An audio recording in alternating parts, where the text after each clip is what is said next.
Journée de l'orientation du nouveau bachelier, le groupe école 2IFE, 2IAE présente ses différentes filières. Les images tout de suite dans cette édition. Et puis 26 septembre prochain, c'est la date retenue pour la 6e édition de la journée de la retraite active en Côte d'Ivoire. Une rencontre initiée par le Fonds international de développement de la retraite active, FIDRA. Bonsoir à tous et merci d'être avec nous pour cette édition du journal sur Business N4 Africa. Nous l'avons annoncé dans les titres, l'université Félix Houphouët-Boigny d'Abidjan abrite depuis ce jeudi la 4e édition de la journée de l'orientation du bachelier. Plusieurs établissements sont représentés à ce rendez-vous, notamment le groupe école 2IFE, 2IAE. Les détails avec Nadia Eounound, Zénab Dosso et Lignon Gilbert. Quel environnement social pour un enseignement supérieur de qualité? C'est autour de ce thème que se déroule la 4e édition de la journée de l'orientation du bachelier. Une occasion pour l'Institut international des affaires en entrepreneuriat 2IAE de présenter ses spécialités aux nouveaux bacheliers. L'établissement vise à faciliter l'insertion des nouveaux diplômés dans le domaine professionnel à travers l'entrepreneuriat. Nous sommes ici aujourd'hui pour présenter à notre jeune frère les filières qui peuvent les aider à demain se prendre en charge, être des personnes responsables et avoir une autonomie financière à l'avenir. Nous formons donc sur 2 voies de carrière qui permettent. La première, c'est l'employabilité qui permet à l'étudiant d'être opérationnel en entreprise si éventuellement il va travailler pour quelqu'un. Et la deuxième option, c'est surtout l'auto-emploi qui va lui permettre d'être autonome, de pouvoir se prendre en charge, être à son propre compte. Comme vous le constatez, dans nos stands, nous avons envoyé les animaux qui sont vivants, qui sont concrets. Alors, au niveau de la production animale, il y a des professeurs qui vont faire les cours dans les classes, qui vont démontrer, nous donner l'anatomie des animaux, le comportement des animaux. Et ensuite, les étudiants, on va les envoyer sur les fermes pour faire les pratiques, les TP. Les étudiants et autres acteurs de l'enseignement venus nombreux s'informer sur les différents domaines de formation se prononcent sur les opportunités offertes par le groupe 2IFE, 2IAE. C'est une école qui offre beaucoup plus d'opportunités, quel que soit au niveau de l'agriculture, de l'élevage et des finances. J'ai été vraiment impressionné de voir que de jeunes Ivoiriens pouvaient faire de telles choses. Il faut dire que j'ai été quand même impressionné par tout le dispositif que j'ai vu de cette université de l'entrepreneuriat, depuis les matières végétales jusqu'à l'élevage, avec ce que j'ai vu. Et je pense que voilà une université qui va développer ce qu'il est convenu d'appeler la recherche-action au service du développement. Le groupe 2IFE, 2IAE est situé à Abidjan, Azagui, Yamoussoukro et Canada. Le groupe forme dans les filières telles que l'agriculture, le bâtiment, le management. Son taux national de réussite au BTS 2019 s'élève à 108,70%. Système de contrôle d'accès NewGo, c'est le nom d'un tout nouveau système de contrôle d'accès sans logiciel conçu pour les entreprises, les industries, les résidences et les commerces. Il permet de gérer de manière rapide et ordonnée les divers besoins de contrôle d'accès et offre et divers services de sécurité électronique à sa clientèle. La présentation officielle de cette application s'est faite ce jeudi à Abidjan Plateau par ETED Technologie et Développement, représentant de Bytech Design, une firme espagnole conceptrice de ce système.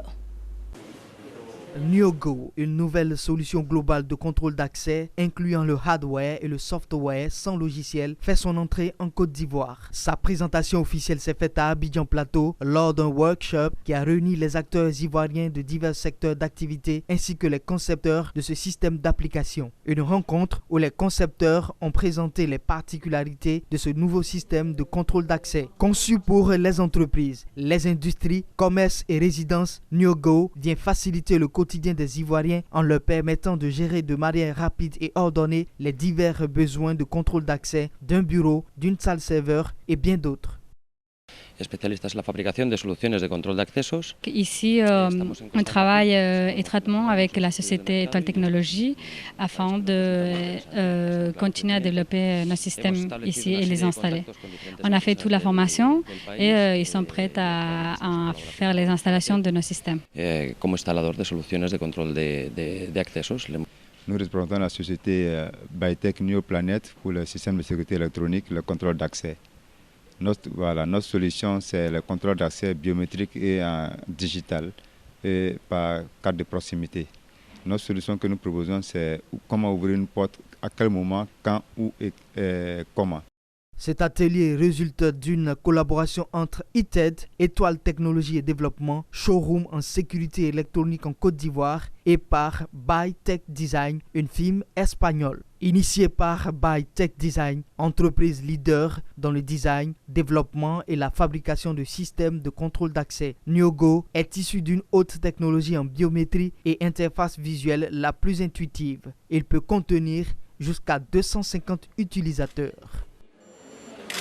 C'était un reportage signé Lignon Gilbert, commenté par Emmanuel Bonzo. On parle de retraite active à présent. Le Fonds international de développement de la retraite active, FIDRA, a procédé au lancement de sa 6e édition. Elle sera marquée par une journée de retraite active prévue le 26 septembre prochain au Palais de la Culture de Treichville. C'est une initiative qui permettra aux personnes du 3e âge de bénéficier d'un accompagnement social. Le reportage est commenté par Daniel Kodjo, Zenab Dosso et Tima Traoré. Vie sociale, facteur déterminant pour une retraite épanouie. C'est le thème choisi pour piloter la 6e édition de la journée de la retraite active en Côte d'Ivoire. Initiée par Hélène Diarra, présidente directrice générale de la FIDRA, cette retraite vise à instruire sur la nécessité et l'utilité des personnes âgées dans la vie sociétale. Nous avons choisi ce thème parce que nous nous sommes rendus compte que à la retraite, la sphère sociale se désintègre. La sphère professionnelle se désintègre. Et nous avons remarqué également que pour la majorité, la vie sociale se limite uniquement à la vie professionnelle. Les retraités doivent se reconstruire, ils doivent se rendre utiles, ils doivent avoir un nouveau projet de vie. La FIDRA entend faire de cette retraite la plus belle de ses expériences en offrant un cadre de vie sociétale adéquat à l'épanouissement des personnes âgées. En prélude à cette édition, plusieurs activités sont prévues, notamment des tests de dépistage et des panels de sensibilisation sur la sécurité et l'importance de la vie des personnes retraitées. Cette journée constitue un moment privilégié pour informer et sensibiliser l'opinion publique sur la contribution des retraités à la vie économique, sociale et culturelle du pays, les préoccupations et difficultés rencontrées par les personnes âgées et l'importance d'une bonne préparation à la retraite. Nous aurons les journées du 23 et 24 septembre des séances de dépistage des pathologies liées au 3e âge. Le mardi 24 septembre, nous aurons le panel sur le thème et le jeudi 26 septembre, nous aurons la célébration en elle-même de la journée de la retraite active. À travers ses produits financiers et non, la FIDRA œuvre en faveur des personnes âgées afin de leur assurer une meilleure condition de vie. La prochaine édition de la retraite active est attendue sur toute l'étendue du territoire ivoirien. Elle se veut dynamique avec pour participation de plus de 40 000 personnes. Le cabinet Art Oratoire, Aro International, a procédé à la remise de certificats de ses étudiants formés dans différents modules. L'occasion était donnée aux récipiendaires de faire valoir leur savoir-faire et leurs acquis. Une initiative ayant pour but de les initier à la maîtrise de l'outil didactique oratoire d'une posture en public. Le commentaire de Daniel Kodjo, reportage signé Marius Seri et Zenab Dosso. Autrement dit, ces pays peuvent-ils se moderniser sans... Après 2 mois de formation pratique, ils sont désormais outillés pour parler en public. Plus de 20 étudiants et professionnels ont reçu leur certificat de fin de formation. Une formation à l'initiative du cabinet Aro International, spécialisé en art oratoire. Ce sont des personnes qui manquaient de confiance en elles et elles ne pensaient pas pouvoir prendre la parole efficacement devant un public. Et cette formation visait, n'est-ce pas, à leur donner vraiment la confiance nécessaire pour se tenir devant un public. Et aujourd'hui, vous avez constaté que à la fois les étudiants et les professionnels ont su faire montre de leur savoir-faire en matière de prise de parole en public. Débat et présentation sur la modernisation et l'entrepreneuriat étaient au centre des échanges entre les participants. Ces derniers ont pu mettre en exergue les techniques et capacités apprises durant cette période de formation à travers des arguments convaincants. J'ai été vraiment épatée par tout ce qui se passait. J'ai appris à communiquer avec tout le monde sans trembler. J'ai appris aussi à regarder le public, à être sûr de moi. Le coach a mis à notre disposition des techniques pour pouvoir vraiment s'exprimer aisément et pouvoir captiver l'attention de notre auditoire. Et ce qui est vraiment intéressant pour des grandes personnes, des professionnels comme nous. La parole est un instrument que nous utilisons au quotidien, que ce soit dans le cadre privé que dans le cadre public.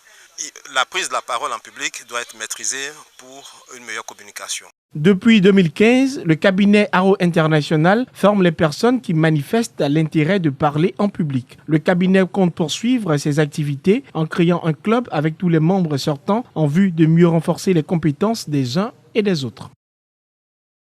À présent, ces informations en bref et en images avant de refermer cette édition.